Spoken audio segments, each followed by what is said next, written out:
Hello everyone, welcome to the channel. तो आज फिर से हम आ गए हैं सॉलिड के चैप्टर को लेके, और हमने पार्ट वन कर चुके थे और पार्ट टू को हम अब स्टार्ट करेंगे। तो जो हमने पार्ट वन में करा था, उस टॉपिक्स जहाँ पे हमने उन टॉपिक्स को छोड़ा था उसी से कंटिन्यू करते हुए हम आगे बढ़ेंगे। और इस वीडियो में हम इस चैप्टर को ख़त्म करने की कोशिश करेंगे और पूरा चैप्टर जो है ये ख़त्म हो जाएगा इसके अंदर। और होप कोशिश करता हूँ कि आपको ये चैप्टर समझ में आएगा। तो बढ़ते हैं फिर आगे चैप्टर को। तो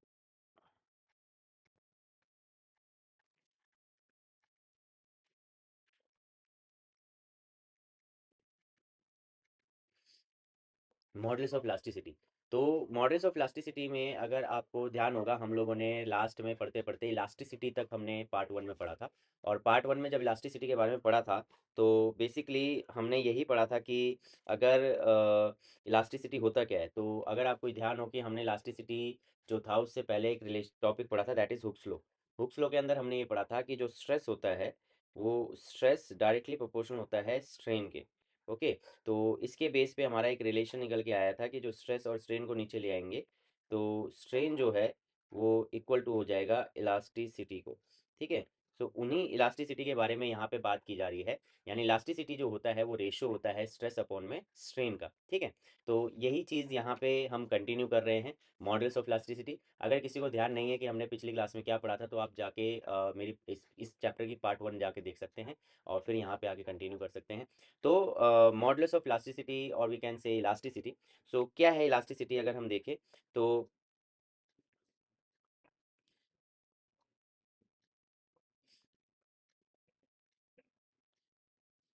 इलास्टिसिटी है the modulus of elasticity of coefficient of elasticity of a body is defined as the ratio of stress to the corresponding strain within the elastic limit। मतलब कि हर एक बॉडी की एक इलास्टिक लिमिट होती है। अगर आप उस इलास्टिक लिमिट तक बॉडी को स्ट्रेच कर रहे हैं, तो उससे बॉडी को कोई दिक्कत नहीं होगी, वो वापस अपने शेप को रीगेन और कर लेगा। बट अगर आप उस इलास्टिक लिमिट के बियॉन्ड जाके उसको स्ट्रेच करते हैं, तो ऐसे में वो अपनी इलास्टिसिटी खो सकता है। ठीक है। तो इसीलिए जो भी हम यहाँ पे कॉन्सेप्ट पढ़ रहे हैं वो विद इन इलास्टिक लिमिट पढ़ रहे हैं। सो इलास्टिक लिमिट हम समझ चुके हैं। तो बेसिकली क्या डेफिनेशन कह रही है? डेफिनेशन कह रही है कि it is the ratio of stress to the strain. ठीक है। तो स्ट्रेस टू द स्ट्रेन का रेशियो है। तो अगर आप देखें यहाँ पे, सो हमारा इलास्टिसिटी जो है वो किसके बराबर है? वो बेसिकली स्ट्रेस अपॉन में स्ट्रेन के बराबर है। किसके बराबर है? स्ट्रेस अपॉन में स्ट्रेन के बराबर है मॉडुलस ऑफ इलास्टिसिटी। ठीक है। इतनी बात क्लियर होगी आपको? तो नेक्स्ट को हम कंटिन्यू करेंगे, types of modulus of elasticity. अब जैसे कि आपने देखा कि जो इलास्टिसिटी है वो स्ट्रेस अपॉन में स्ट्रेन के बराबर है। अगर हम देखें तो किसके बराबर ये? स्ट्रेस अपॉन में स्ट्रेन के बराबर है। तो स्ट्रेस अपॉन में स्ट्रेन के बराबर है, तो ऐसे में अगर आप देखें तो क्या आ रहा है कि आपको ध्यान होगा, आप पहले पार्ट में समझे होंगे कि स्ट्रेस के कितने टाइप पढ़े थे हमने? स्ट्रेस के तीन टाइप पढ़े थे, और उसी के अकॉर्डिंग हमने स्ट्रेन के भी तीन टाइप पढ़े थे। तो स्ट्रेस और स्ट्रेन में जो तीन वैरायटी हमने पढ़ी थी, इन तीनों वैरायटी का हमने एक कॉन्सेप्ट पढ़ा था कि बेसिकली स्ट्रेस और स्ट्रेन जो है वो तीन टाइप के हैं, तो उन्हीं के बेसिस पे रेशियो हो जाएंगे, इलास्टिसिटी के भी तीन वैरायटी हो जाएंगे। ओके। तो इन्हीं के बेसिस पे types of models of elasticity. तो पहला टाइप क्या है? Young's models of elasticity. Second type देखेंगे bulk models of elasticity. Third type देखेंगे मॉडल्स ऑफ इलास्टिसिटी और शेयर मॉडल्स। ठीक है। So elasticity, models of elasticity या फिर bulk models of elasticity, models of elasticity, इन तीनों को हम एक एक करके यहाँ पे चैप्टर को समझेंगे, टॉपिक को समझेंगे। तो पहला टॉपिक जो हम पढ़ेंगे that is Young's models of elasticity. So Young's models of elasticity क्या कहता है? यंग्स मॉडल्स ऑफ इलास्टिसिटी कहता है within elastic limit the ratio of longitudinal stress to the longitudinal strain is called Young's models of material of the wire. So basically Young's modulus जो है इसको हम denote करते हैं Y से। ये हमारा वाई से डिनोट होता है और ये रिलेटेड होता है लेंथ से। ठीक है। क्योंकि अगर आपको ध्यान हो तो इलास्टिसिटी हमने बेसिकली अभी क्या पढ़ी? इलास्टिसिटी हमने पढ़ी कि ये रेशो है स्ट्रेस अपॉन में स्ट्रेन का।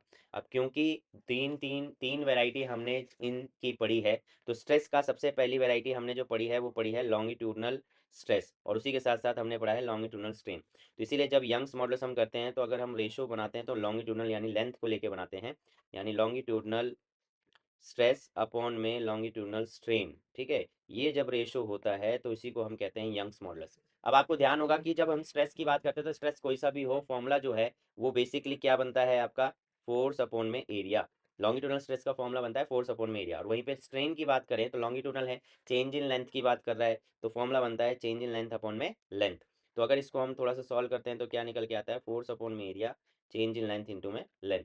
ठीक है, तो ये हमारा फॉर्मूला बन गया किसका, यंग्स मॉडल्स का। अब यहाँ से अगर यूनिट बनाए तो देखो भाई स्ट्रेन की तो कोई यूनिट होती नहीं है, ठीक है, क्योंकि लेंथ अपॉन में लेंथ है, तो स्ट्रेन की तो कोई यूनिट बनेगी नहीं, तो बनेगी किसकी यूनिट, सिर्फ स्ट्रेस की। और स्ट्रेस क्या है, फोर्स अपॉन में एरिया, जो कि एक तरीके का प्रेशर है।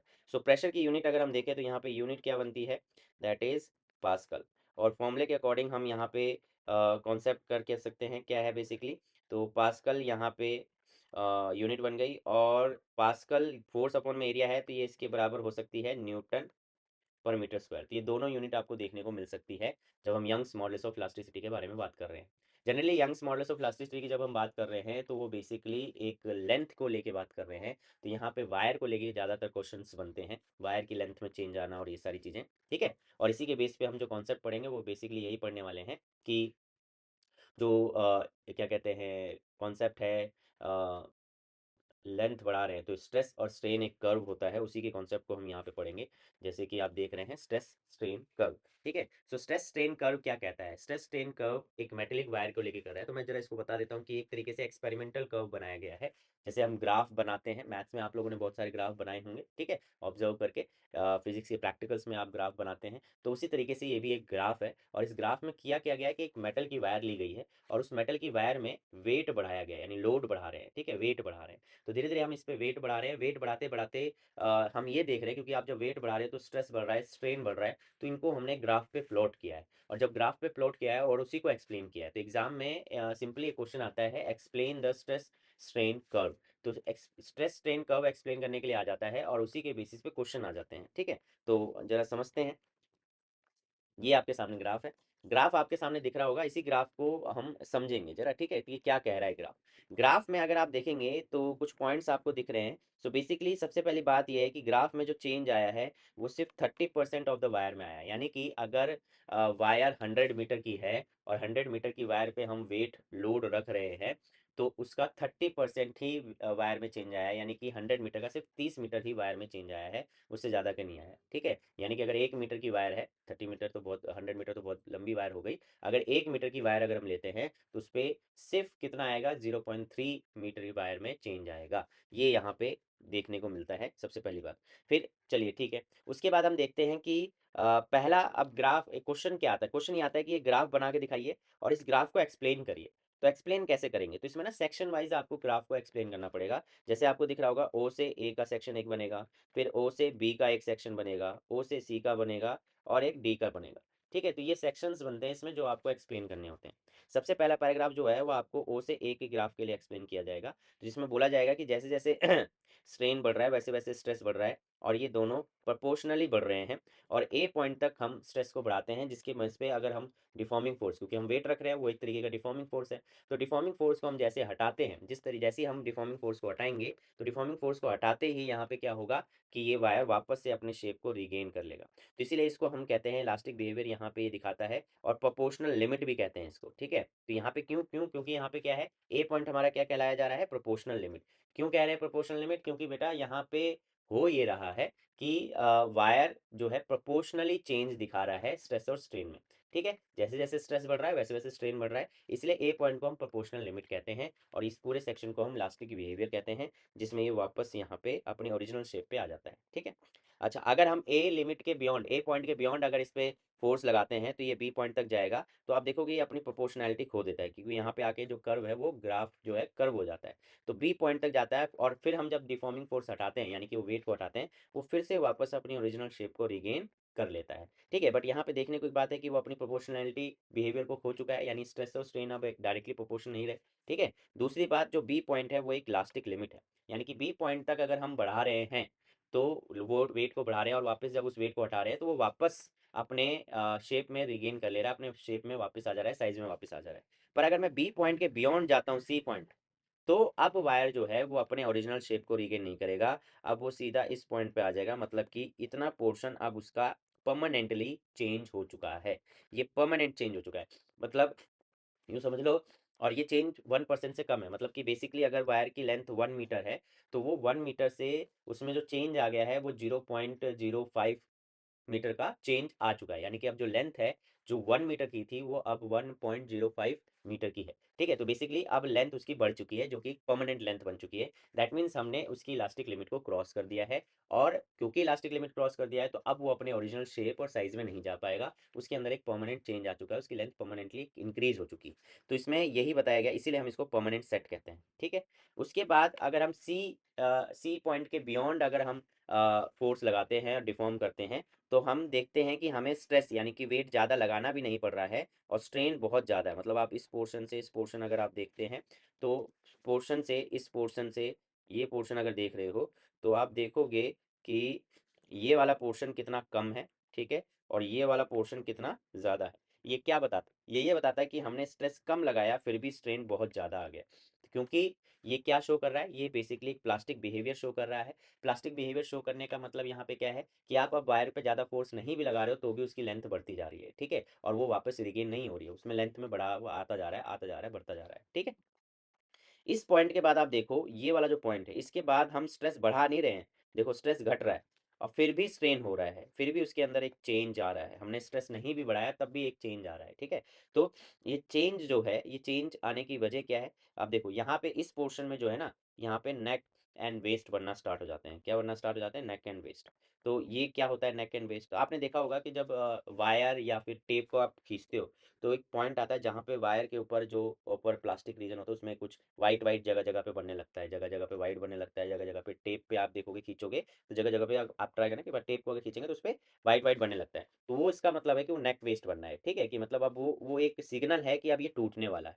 तो वैसे ही इस वायर में भी जो ये पोर्शन है यहाँ पे नेक वेस्ट बनने लगते हैं, कहीं कहीं पे वाइटिस होने लगेगा, सो ये नेक वेस्ट बनने लग गया। और नेक वेस्ट बनते ही अब जो है वो क्या है कि अब ये सिग्नल है कि वायर टूटने वाली है, और डी पॉइंट वो पॉइंट हो जाता है जहाँ पे वायर टूट जाती है, इसको फ्रैक्चर पॉइंट कहते हैं, यानी कि ये पॉइंट ब्रेक हो चुका है, ठीक है। क्लियर है बात यहाँ तक? तो यही है ग्राफ जिसमें आपको एक्सप्लेन करना होता है, और ग्राफ को बेसिकली एक्सप्लेन करके आप यहाँ पे क्या करेंगे कि बेसिकली इस ग्राफ को सेक्शन वाइज आपको एक्सप्लेन करना होगा। सो बेसिकली ओ से ए तक आपको एक्सप्लेन करना होगा, बी से सी, ए से बी, और डी तक आप पोर्शन वाइज आपको एग्जाम में क्वेश्चन आएगा, डायरेक्ट क्वेश्चन यहाँ पे एक्सप्लेन करने के लिए आता है।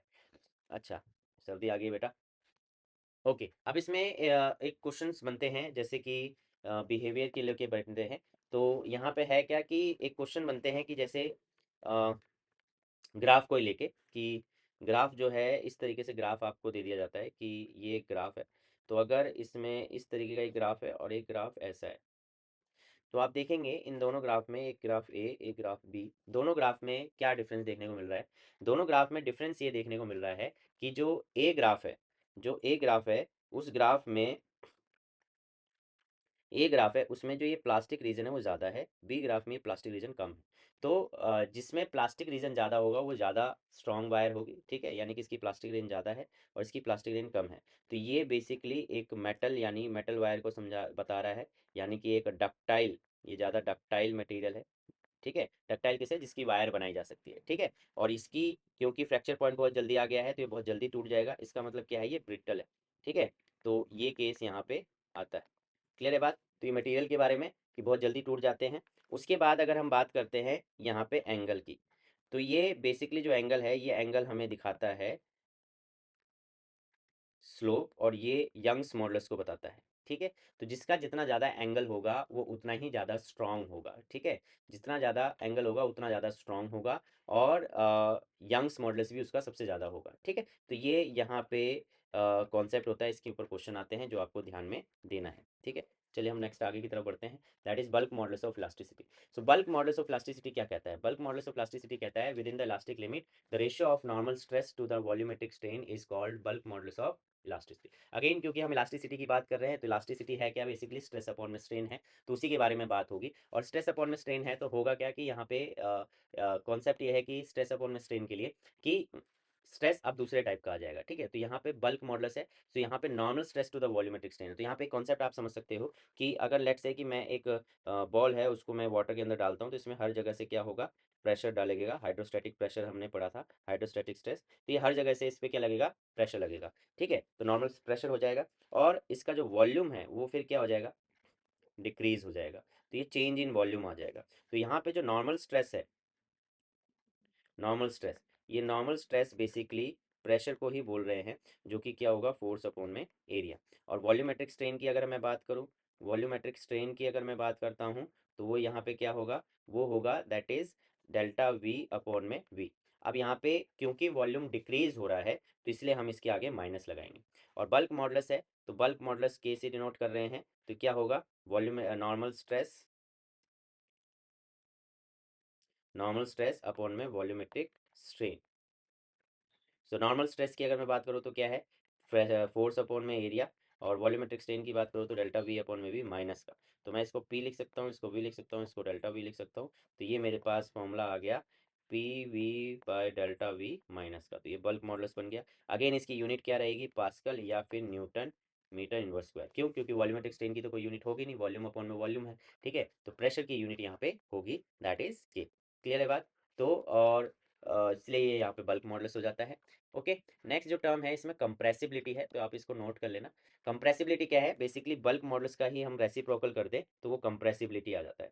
ठीक है, ये 1 अपॉन में अगर मैं के कर देता हूँ तो ये कंप्रेसिबिलिटी है। ठीक है, तो यूनिट भी पास्कल इनवर्स हो जाएगा इसका। तो कंप्रेसिबिलिटी मतलब bulk modulus reciprocal to bulk modulus, right. ये इतना ही है इसमें। फिर आता है मॉडुलस ऑफ रिजिडिटी और शेयर मॉडुलस। ठीक है, ये थोड़ा सा इंपॉर्टेंट हो जाता है, क्योंकि हमने this the third type of जो मॉडुलस पढ़ा था उसमें बेसिकली इलास्टिसिटी पढ़ा था, उसमें ये पढ़ा था कि बॉडी फोर्स आप लगा रहे तो फोर्स लगाने से बॉडी की शेप में चेंज आ रहा है। ठीक है, बॉडी में फोर्स लगा रहे तो फोर्स लगाने से उससे क्या आ रहा है, शेप में चेंज आ रहा है। इसका अगर आप फिगर देखेंगे तो बेसिकली है क्या ये, जरा आप देखिए क्या कह रहा है, कहना चाह रहा है ये कहना चाह रहा है within the elastic limit the ratio of tangential stress to shear strain is called modulus of elasticity. ठीक है, so tangential stress to shearing strain या shear strain is called modulus of elasticity. ठीक है, modulus of rigidity. So modulus of rigidity जिसको हम shear modulus भी कह सकते हैं, तो shear modulus denoted by eta. इसको हम किससे डिनोट करेंगे, ईटा। ईटा इसका सिंबल होता है। ठीक है, ऐसे एन बनाओ और उसकी पूछ ऐसे कर दो तो ईटा इसका सिंबल होता है। इस सिंबल को डिनोट करा जाता है। तो अब इसमें है क्या, इसमें बेसिकली ये फिगर आपके सामने है, इसमें देख रहे हैं कि इस पॉइंट पे फोर्स लग रहा है, तो ये जो लेंथ है ये इसमें चेंज आ जा रहा है। ठीक है, ये इसमें चेंज आ जा रहा है ऐसे, तो ये लेंथ है। सो बेसिकली इसकी ओरिजिनल लेंथ ये थी जो कि एल है, और इसमें जो शिफ्टिंग हुई है वो डेल्टा एल हुई है। ठीक है, इसमें जो शिफ्टिंग हुई है वो क्या हुई है, डेल्टा एल है। और ये भी लेंथ एल है, आप यूँ समझ लो। ठीक है, तो इस तरीके से एल में चेंज आया है। तो यहाँ पे जैसे आपको दिखा रहे हैं कि डेल्टा एल में शिफ्टिंग आई है और इसकी ओरिजिनल लेंथ एल है।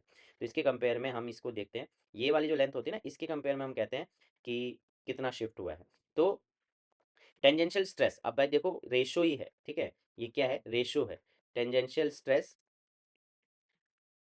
अपॉन में शेयर शेयरिंग स्ट्रेन। ठीक है, तो अब अगर आप मैं बात करूं स्ट्रेस की, तो स्ट्रेस बेटा फोर्स अपॉन में एरिया ही होगा। ठीक है, और स्ट्रेन की बात करूं, शेयरिंग स्ट्रेन की, जो हमने पार्ट 1 में पढ़ा था, दैट इज टेन थीटा। यहाँ से निकलेगा क्या, ये टेन थीटा होगा। और ये टेन थीटा होगा क्या, जो शेयरिंग स्ट्रेन होगा हमारा, जो शेयरिंग स्ट्रेन होगा वो टेन थीटा होगा, जो कि निकलेगा डेल्टा एल अपॉन में एल, इस फिगर के बेस पे। ठीक है, इस फिगर के बेस पे, तो इस फिगर के बेस पे डेल्टा एल अपॉन में एल आ रहा है, तो बेसिकली यहाँ पे फॉर्मूला बनेगा डेल्टा एल अपॉन में एल। तो हमारा जो यंग्स मॉडुलस ऑफ रिजिडिटी है वो क्या बन गया, फोर्स ए डेल्टा एल और ऊपर एल। ठीक है, ये फॉर्मूला यहाँ पे बन गया है। ठीक है, तो डेल्टा एल अपॉन में एल, तो एफ एल अपॉन में ए डेल्टा एल, ये फॉर्मूला हमारा यहाँ पे बना है। अब इसको अगर आप रिजेंबल करो तो ये फॉर्मूला हमारा यंग्स मॉडल से रिजेंबल करता है, मिलता जुलता है, that is F L A delta L. तो डिफरेंस क्या है यहाँ पे, डिफरेंस है बेटा, दोनों फॉर्मूले सेम है बट देखने में सेम है पर है नहीं। जैसे कि लेंथ की अगर मैं बात करूँ, सो लेंथ क्या है यहाँ पे, लेंथ बेसिकली जो है वो अगर आप देखोगे तो यहाँ पे लेंथ जो है, ये वाली जो लेंथ है जो हम शेयर मॉडल्स की बात कर रहे हैं, वो एक्चुअल में कोई लेंथ में चेंज नहीं आ रहा है, मतलब लेंथ कोई चेंज नहीं हो रही है, लेंथ इंक्रीज नहीं हो रही है। जैसे इसकी लेंथ है तो इसकी लेंथ इंक्रीज नहीं हो रही है, जस्ट एक शेप में चेंज आ रहा है, शेप में शिफ्टिंग है। ठीक है, ये शेप में क्या है, शिफ्टिंग है। जबकि यंग्स मॉडल्स वाले में जो लेंथ है डेल्टा एल है, ये लेंथ में चेंज को बता रहा है कि ये वायर लेंथ है, इसकी लेंथ में डेल्टा एल चेंज आ गया है, तो ये बताता है। ठीक है, तो और ये फोर्स भी उसी के हिसाब से लगा हुआ है, तो ये यहाँ पे डिफरेंस है जो आपको ध्यान में रखना है। तो दोनों फॉर्मूले में डिफरेंस है, ये आप याद रखेंगे। ठीक है, तो ये चीज़ आपको समझ में आ गई। ठीक है, तो ये चीज़ आप समझ गए हैं। ओके, सो नेक्स्ट है पॉइजन्स रेशो। पॉइजन्स रेशो की अगर मैं बात करूं तो पॉइजन्स रेशो क्या कहता है, सिग्मा से डिनोट करते हैं। ठीक है, तो ये बेसिकली इसमें अगर आप फिगर मैंने दी है, नहीं दी है फिगर। ठीक है, तो डेफिनेशन के अकॉर्डिंग हम करेंगे, तो ये बेसिकली रेशो है। ठीक है, इसको हम इस तरीके से समझते हैं, मैं यहाँ फिगर बनाता हूँ कि ये एक केस है और ये एक वायर है। तो इस वायर पे आपने क्या करा, फोर्स लगाया। ठीक है, आपने इस पे फोर्स लगाया, तो फोर्स लगाने की वजह से हुआ क्या, फोर्स लगाने की वजह से हुआ ये कि ये वायर इंक्रीज हो गई, वायर क्या हुई, इंक्रीज हुई। तो इंक्रीज होने पे हुआ क्या कि ये इस तरीके से लेंथ तो बड़ी बड़ी पर साइड से पतली भी हो गई। तो ओरिजिनल लेंथ एल था और इसका डी कितना था, ये पूरा पोर्शन डी था, ठीक है। तो चेंज कितने लेंथ का आया, डेल्टा एल का, ठीक है, जो कि हमें क्या दे देगा, लॉन्गिट्यूडनल स्ट्रेन दे देगा। तो हमें लॉन्गिट्यूडनल स्ट्रेन दिया, सो लॉन्गिट्यूडनल स्ट्रेन हमारा हुआ डेल्टा एल अपॉन में एल। फिर दूसरा चीज है साइड वाइज ये शिफ्ट हुआ है, तो इसको हम कहते हैं लेटरल स्ट्रेन। क्या कहेंगे इसे, लेटरल स्ट्रेन कहते हैं। तो लेटरल स्ट्रेन क्या है कि साइड से डेल्टा डी हो गया है, ठीक है, डेल्टा डी चेंज आ गया इसके अंदर, और ओरिजिनल ओरिजिनल क्या था, डी। तो ये आ जाता है डेल्टा डी अपॉन में D, that is lateral shift, lateral strain आ गया, ठीक है। साइड वाइज स्ट्रेन जो है वो लेटरल स्ट्रेन है।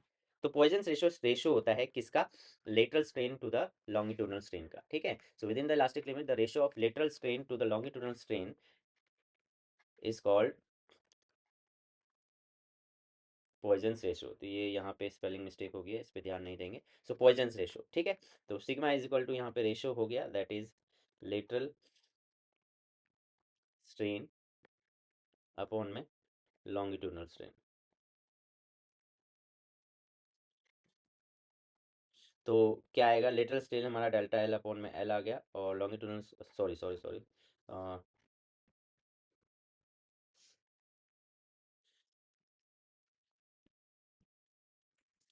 तो लेटरल स्ट्रेन हमारा डेल्टा डी बाई डी आ गया माइनस का, longitudinal strain delta L by L आ गया।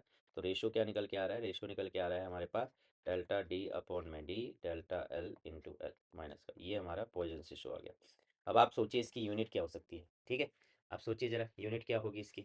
तो यूनिट बेसिकली इसकी होगी, कोई यूनिट नहीं होगी, क्योंकि डी बाई डी है, एल बाई एल है, यूनिट्स कैंसिल हो जाएंगी। सो यूनिटलेस क्वांटिटी है, इसकी कोई यूनिट नहीं होती, दैट इज पॉइजन्स रेशो, ठीक है।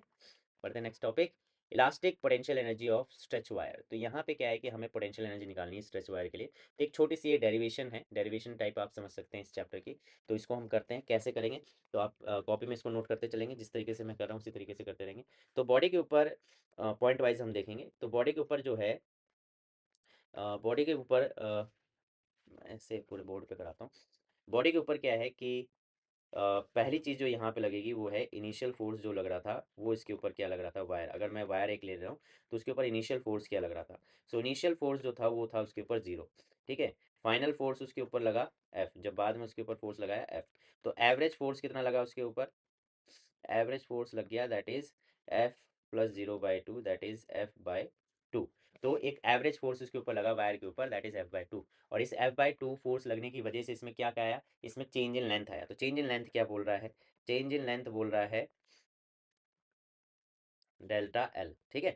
आपने फोर्स लगाया, उसमें चेंज इन लेंथ आया डेल्टा एल। अब अगर आपको ध्यान होना चाहिए बच्चों, हमेशा ध्यान रखो कि जब भी हम पोटेंशियल एनर्जी की बात कर रहे हैं, ठीक है, किसकी बात कर रहे हैं, पोटेंशियल एनर्जी, चाहे पोटेंशियल एनर्जी हो, काइनेटिक एनर्जी हो, जब भी हम इनकी बात कर रहे हैं तो बेसिकली हमें निकालना है तो हम पहले वर्क डन ही निकालेंगे, क्योंकि वर्क डन से ही पोटेंशियल एनर्जी काइनेटिक एनर्जी निकलता है। So if we want to calculate potential energy kinetic energy, then we have to calculate work done first, right. So work done हम लोगों को पहले कैलकुलेट करना पड़ेगा। तो if we are going to find out the value of potential energy, that means we have to find out the value of work done, right. So हम लोग यहाँ पे वर्क डन निकालेंगे। सो वर्क डन क्या होता है, अगर आप ध्यान दें कि जब भी मैं वर्क डन निकालने के लिए बोलता हूँ तो बहुत सिंपल फॉर्मूला आप लोगों को याद होगा, that is force into displacement, right. यही आप लोगों ने याद किया हुआ है। तो फोर्स कितना लगा, एफ बाई टू, डिस्प्लेसमेंट कितना हुआ, डेल्टा एल। तो ये वर्क डन हमारा आया। और अकॉर्डिंग टू डेफिनेशन, ठीक है, अकॉर्डिंग टू डेफिनेशन जो है, डेफिनेशन के अकॉर्डिंग अगर आप देखोगे, अकॉर्डिंग टू